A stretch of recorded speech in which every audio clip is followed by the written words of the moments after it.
ॐ भूर्भुवः स्वः तत्सवितुर्वरेण्यं भर्गो देवस्य धीमहि धियो यो नः प्रचोदयात् ॐ शान्ति शान्ति. In our Upanishad, Mahavakyas occur. One of the Mahavakya is Tattvam Asi. So I will give this video on Tattvam Asi. Tattvam Asi, thou art that, that thou art, or you are that, is one of the Mahavakya's grand pronouncement. Originally occurs in the Chandogya Upanishad 6.8.7 in the dialogue between Uddalka and his son Swetketu. It appears at the end of a section and is repeated at the end of the subsequent sections as a refrain. The meaning of this saying is that the self, in its original, pure, primordial state, is wholly or partially identifiable or identical with the ultimate reality, that is the ground and origin of all phenomena. The knowledge that this is so characterizes the experience of liberation or salvation that accompanies the Unio Mystica. Major Vedantic schools offer different interpretations of the phrase Tattva, that Tvam, you, Jiva, Asi are. Advaita, absolute equality of Tattva, the ultimate reality, Brahma, and Tvam, the individual self, Jiva.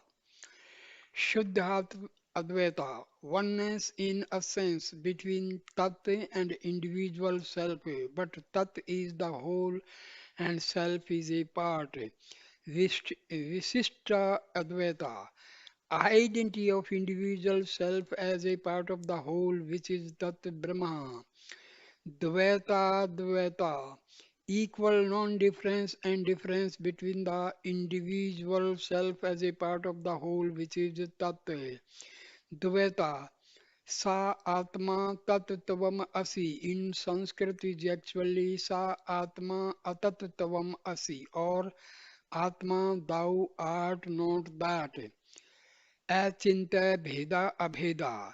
Inconceivable oneness and difference between individual self as a part of the whole, which is Tattva. In Advaita, the Tattvam Asi is the Mahavakya grand pronouncement from Chandogya Upanishad. The Advaita school of Sankara assigns a fundamental importance to this Mahavakya and three others of the same kind from three other Upanishads. This is actually a statement meted out by sage Aruni to Swetketu, his son. It says literally that thou art, in other words, the Dharma, which is the common reality behind everything in the cosmos, is the same as the essential divinity, namely the Atma within you. It is this identity which is the grand final of finale of Upanishadic teaching. It is this identity which is the grand finale of Upanishadic teaching according to Advaita. The realization of this arises only by an intuitive experience and is totally different from any objective experience. It cannot be inferred from some other bit of knowledge. To comprehend the meaning and analysis of three words of the pronouncement is needed. Who is this thou? Thou stands for the inherent substratum in each one of us without which our very existence is out of question. Certainly, it is not the body, mind, the senses, or anything that we call ours. It is the innermost self, Stripped of all egoic tendencies, it is Atma, the entity indicated by the word that, according to the notation used in the Vedas, is Brahma, the transcendent reality, which is beyond everything that is finite, everything that is conceived or thought about. You cannot give a full analogy to it, and that is why the Vedas say words cannot describe it. It cannot even be imagined because when there is nothing else other than Brahma, it has to be beyond space and time. We can imagine space without earth, water, fire, and air, but it is next to impossible to imagine something outside space. Space is the most subtle of the five elemental fundamentals. As we proceed from the grossest to the subtle, that is from earth to water, to fire, to air, and to space, the negation of each grosser matter is possible to be imagined within the framework of the more subtle one. But once we reach the fifth one, namely space or akasa, the negation of that and a conception of something beyond, where even the space is merged into something more subtle, is not for the finite mind. The Vedas therefore declare the existence of this entity and call it Sat, existence also known as Brahma, that and this, the Atma or the innermost core of our self seems to have an individuality of its own. So, in saying that it is the same as the unqualified Brahma in the infinite cosmos, we seem to be identifying two things, one that is unlimited and unconditioned, and one that is limited and conditioned. Whenever someone says, for instance, that the person B whom you were meeting just now is the same as the person A whom you saw 20 years ago at such and such a place, that is actually meant is not the identity of the dresses of the two personalities of A and B, nor of the features those of B may be totally different from A,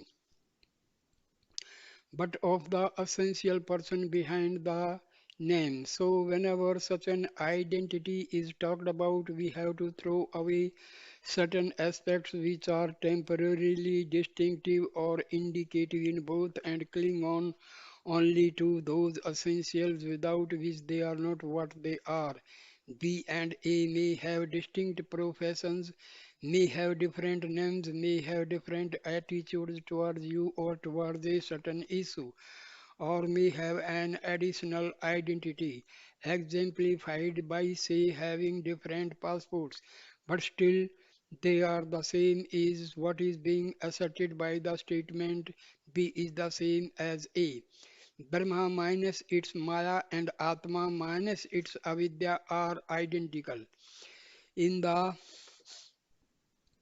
same way, when Brahma and Atma are identified by this Mahavakya, we have to discard those inessential qualities that are only indicative and therefore extraneous, and to explore what commonality or essentialness there is in them that is being identified.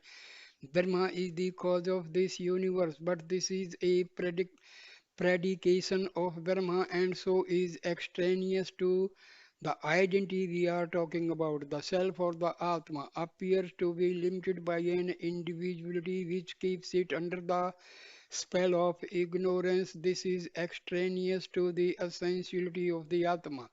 So what is being identified is Brahman minus its feature of being the cause of this universe, and Atma minus its limitations of ignorance come delusion. That these two are the same is the content of the statement Tat Tvam Asi. The cosmic Maya is what makes Brahman the cause of this universe. The individual avidya, ignorance, is what makes the Atma circumscribed and delimited. So the Mahavakya says that Brahma minus its Maya and Atma minus its avidya are identical. in Visishtadvaita, the Vedas from the fundamental source text for everything in Hinduism. Each of the four Vedas has metaphysical speculations known as Upanishads. At the end, among the various discussions in these Upanishads, there are Mahavakyas, grand pronouncements which are of fundamental import and deep significance. Tattvam asi meaning that thou art is one such. This is from Chandogya Upanishad. The different schools of philosophy interpret such fundamental statements in significantly different ways so as to be consistent with their own philosophical thought. Below is the interpretation of Visisht Advaita school. Objection to the Advaita interpretation. The proclamation of Shankaracharya Tattvam Asi is correct that both Atma and Paramatma are Satta Chitte Ananda, meaning qualitative unity of the soul and God. However, Atma being localized, Paramatma consequently has localized consciousness. Paramatma being the reservoir of Atma is situated within every heart, is aware of all its localized undivided parts. Therefore, Tattvam Asi falls short to understand that the soul is not equal to the absolute truth in all respects. For example, as a single drop of water has the same qualities as an ocean of water, so has our consciousness the qualities of God's consciousness but is proportionally subordinate. Furthermore, if Atma and Paramatma were indeed one and the same, it would be possible for any ordinary person to claim omnipotence, omniscience, and omnipresence in equivalence to God. Scientifically, we know this to be false.